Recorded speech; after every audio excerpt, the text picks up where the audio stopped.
Hi, this is Daryl Myatt from Keller, Texas. Today is Thursday, December 16th, 2010. I've got several things going on in the news today. I've had a few people ask me why I speak so much about Israel. Well, the Bible is pretty clear that Israel is the apple of God's eye. They are His chosen people. You know, there's many people that claim that, oh no, they're no longer God's chosen people. That's replacement theology. In fact, I'm going to make a special video on that very subject tomorrow, time permitting, and I want to talk in depth about that in one of tomorrow's videos. I'm going to make a couple of videos tomorrow because here coming up pretty soon I'll be taking a little time off to go on a ski trip. I can't wait. But anyway, let's see what's going on today. This first story out of JerusalemPost.com says U.S. House opposes unilateral declaration of Palestine. Consensus adopts resolution raised by Representative, or maybe that's Republican, Howard Berman, supporting negotiated solution to conflict, condemns unilateral moves by the Palestinian Authority. The U.S. Congress voted late yesterday not to support a unilateral Palestinian declaration of statehood. The House of Representatives passed a resolution expressing opposition to the Palestinian Authority's efforts to obtain recognition for a state with 1967 borders without an agreement with Israel. The resolution was introduced by Republican Howard Berman, chair of the House Foreign Affairs Committee. And I'm not going to go on and read the rest of this, but you know, the Palestinians are trying to create their own state without negotiating with Israel now, since the peace talks have failed and fallen apart, and we'll see where that leads. Here's something also out of the Jerusalem Post. Nasrallah says Hezbollah is stronger, no longer scared of Israel. Okay, just by saying this, he's implying that there was a time when Hezbollah was scared of Israel. Okay? In his second speech in recent days, Hezbollah leader says Israel's psychological war has failed, says Shiite group will defend its honor. Okay, Hezbollah leader Hassan Nasrallah on Thursday, today, said that recent warnings made by Israeli officials that Lebanon would be dealt a heavy blow if Hezbollah attacks Israel do not scare the Shiite organization and will not cause it to change its goals, reported Israel Radio. During a speech to mark the Shiite Muslim Ashura festival, Nasrallah said that gone are days in which Israel threatened or intimidated his organization. He added that Israel has been waging a psychological war that has failed and that Hezbollah is better today than it was in the past. Commenting on the International Tribunal investigating the assassination of former Lebanese Prime Minister Rafik Hariri, Nasrallah again blamed Israel and the U.S. for conspiring to divide and stir tension between Shiites and Sunnis. He stressed that Hezbollah rejects any attempt to blame it for Hariri's murder and promised that the organization would defend its honor.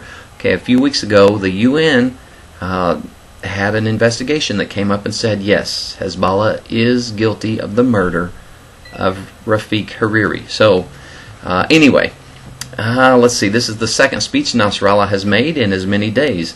In another speech delivered to his followers Wednesday night, also to commemorate the Ashura festival, Nasrallah dwelled at length over recent Hezbollah triumphs over Israeli forces and Israel's political position in the Middle East. Nasrallah celebrated the reportedly successful Lebanese army dismantlement of two alleged Israeli long-range spy cameras planted on two mountains north and south of the capital Beirut, thanking the soldiers for working so hard in the snow while undertaking the operation. All reports over the operation stated that the Lebanese armed forces located the devices after receiving information from Hezbollah. The Hezbollah leader also sought to cast Israel, and not Iran or its allies, as the main destabilizing force in the Middle East. Israel seeks to create strife in the Middle East to shore up its precarious strategic position, Nasrallah was quoted as saying on the website of Lebanese daily An-Nahar.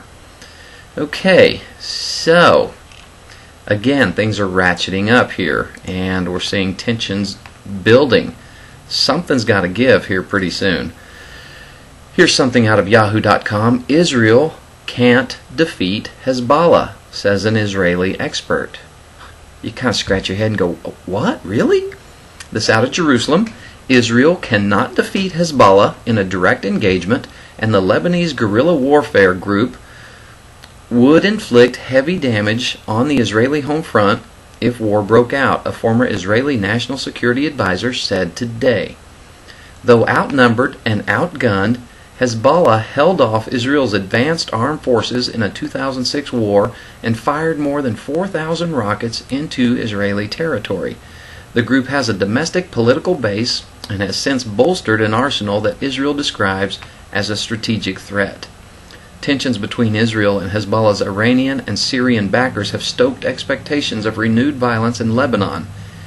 Israel does not know how to beat Hezbollah, said Giora Eland, an Army ex-general who served as National Security Advisor to former Prime Ministers Ariel Sharon and Ehud Olmert. Therefore, a war waged only as Israel versus Hezbollah might yield better damage on Hezbollah, but Hezbollah would inflict far worse damage on the Israeli home front than it did 4.5 years ago, he told Israel Radio. Echoing several Israeli officials, Eland said, "Our only way of preventing the next war, and of winning if it happens anyway, is for it to be a clear and understanding to everyone that another war between us and Hezbollah will be a war between Israel and the state of Lebanon, and will wreak destruction on the state of Lebanon. And as no one, including Hezbollah, the Syrians, or the Iranians, is interested in this is the best way of creating effective deterrence." Okay, except for a deadly August skirmish between Israeli forces and the regular Lebanese army, the border has been mostly quiet. So, it goes on to say, but Israelis have been watching for signs that Hezbollah, should it be named in an impending UN indictment over the 2005 assassination of former Lebanese Prime Minister Rafik Hariri, will push back by consolidating power in Beirut. Okay, again, Eland said that such a scenario would have the entire world crying out for a ceasefire within 2 days, because the Israeli Defense Minister Ehud Barak has argued that Hezbollah's role in governing Lebanon would make the country fair game in any future war involving the Shiite militia. So,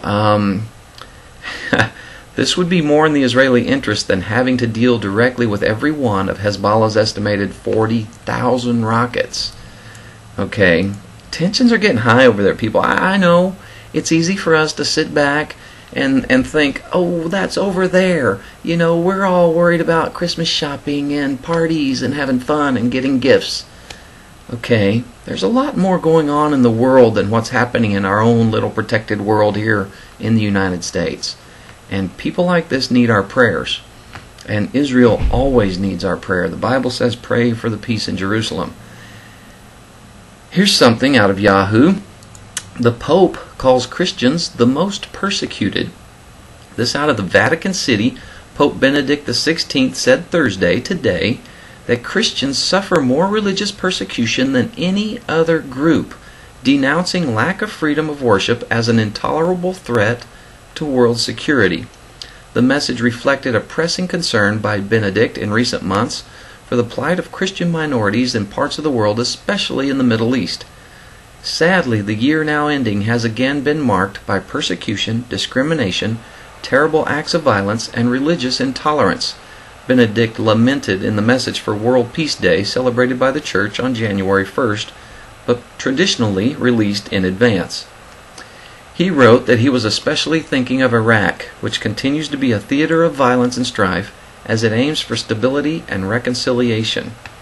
Benedict singled out the reprehensible attack on a Baghdad cathedral during Mass in October, killing 2 priests and more than 50 other worshippers, as well as attacks on private homes that spread fear within the Christian community and create a desire on the part of many to immigrate in search of a better life.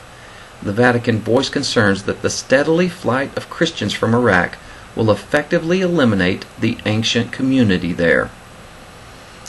At present, Christians are the religious group which suffers most from persecution on account of its faith, the pontiff asserted, and cited Christian communities suffering from violence and intolerance, particularly in Asia, Africa, the Middle East, and the Holy Land. He went on to say the situation is intolerable, since it represents an insult to God and to human dignity, as well as a threat to security and peace. Let's see. He appealed to authorities to act promptly to end every injustice against Christians. Let's see. I'm not going to read the rest of this. Very nice what he said, though, in this whole statement that he made. But he's right. Christians are more persecuted than anyone, any other group. And I think that's clearly because the devil doesn't like it when the truth comes out. And Jesus Christ is the way, the truth, and the life. And Satan will do everything he can to try to stop that message from spreading around the world.